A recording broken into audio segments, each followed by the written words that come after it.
Governor Jindal is in Venice today. Just wrapped up a press conference where he was there to use the first jack-up barge to help with the oil response. We did learn earlier today that they have at least been able to cap a little small part of the well. This is one of those jack-up barges that we're talking about.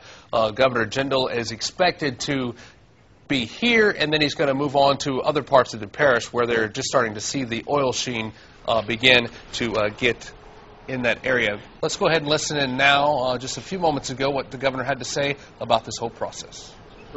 I talked on a White House conference call this morning with others. One of the important points I made was the importance of keeping this oil out of these interior wetlands. It would be much more effective to keep this oil out in the first place than having to go in and clean it after the fact. So this is a very, very important development. NOAA on the phone this morning told us that, yes, this is a possibility. They think that the winds are actually more likely to bring the oil north, eventually up into the Mississippi Sound. But given today's sightings and given the fact that the west, for the first time, NOAA is now showing west of the river as a possible projection, is very important. We get these plans activated, that we pre-deploy, we get BP and the Coast Guard to pre-deploy these resources so we can protect our wetlands before this oil gets there. The National Guard, working in St. Bernard Parish at the request of the parish president today, is building a war. Now, the governor, you know, he is known for putting a lot of words in a very short amount of time, and each time he talks about this, he continues to bring up the point that he needs the Coast Guard and BP to okay these plans so they can get moving. Here is the latest on the actual oil cleanup. The Coast Guard says the BP has at least capped one of the 3 leaks. It's the smaller one. It's not expected to really help out that much. That's going to make it a little easier, though, to drop the containment box over the well, which you see there, the little animation. It looks like little motorized submarines down there helping with it. The dome, which is basically like a coffee cup, is expected to move out to sea sometime today. Then they got to go 5,000 feet under the water. Meanwhile, wildlife and fisheries employers are taking up some oil cleanup classes. The employees there trying to learn up how to clean up the shoreline, I should say, if and when the oil makes it here. Officials say the slick should remain at sea for at least the next few days. Already, marine life is paying a price. Reporter David Mattingly went on a boating trip to hunt for the oil. Boat captains in port told us where to find it. An ugly reddish-brown wave of oil. A bumpy 2-hour ride later, it was impossible to miss.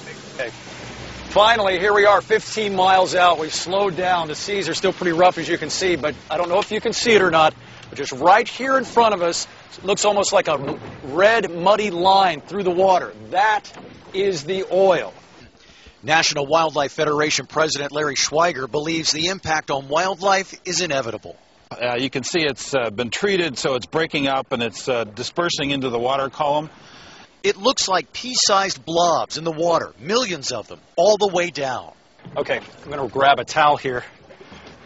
This stuff is rubbing up against the side of the boat.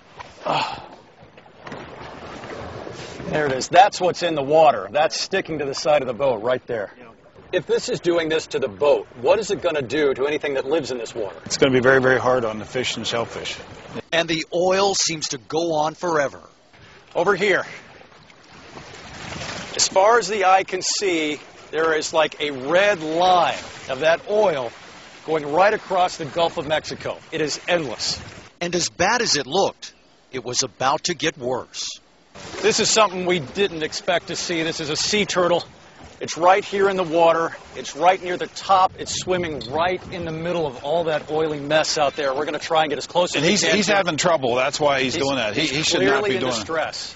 The turtle has to come up for air. The turtle's coming up for air, and when it does, it's gulping the surface and it's picking up that oil that's floating on the surface. So it's taking it into its body. So it's taking it into its body, and of course, if you're drinking oil, it's not good for the digestive system. So he's in distress. It seemed to be having breathing problems. After a few moments, it disappeared into the reddish, oily muck. Okay, we're about to take off.